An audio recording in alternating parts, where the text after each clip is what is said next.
Verbul este unica, nestemata noastră avere. În zilele mari și în zilele de cumpănă, El, Verbul, ne va ajuta să rămânem în picioare, să ne păstrăm fața și Duhul, credința și neamul. Străbunii nu ne-au lăsat moștenire, cetăți puternice, comori subterane, hotare stabile, ieșire la munte, ieșire la mare, ieșire în lume, ci o seamă de cuvinte nemaipomenit de frumoase și patima de a le păstori.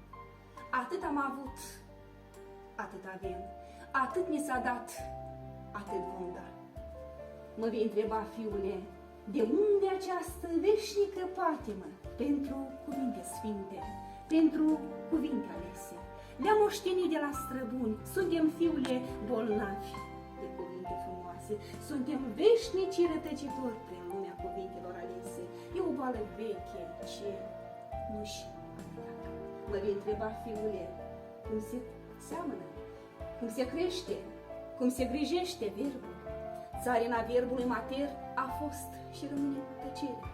Ploile verbului mater au fost și rămân răbdarea. Căldura verbului mater a fost și rămâne bunătatea.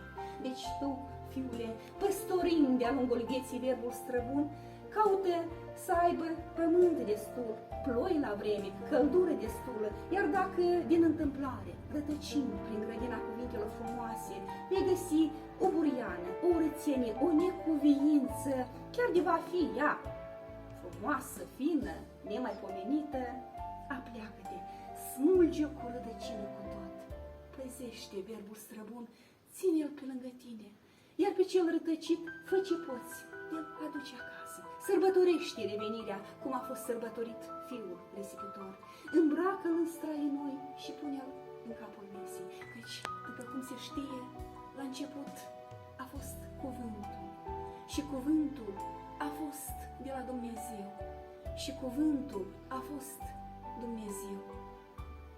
Luminează-ne, Doamne, pământurile, vetrele, casele, limba și însuși felul nostru de a fi, așa încât să nu ne rămână decât un singur drum, o singură dragoste, un singur dor și o pâine rotundă pe masă. Ocrotește-ne, Doamne, neamul și graiul.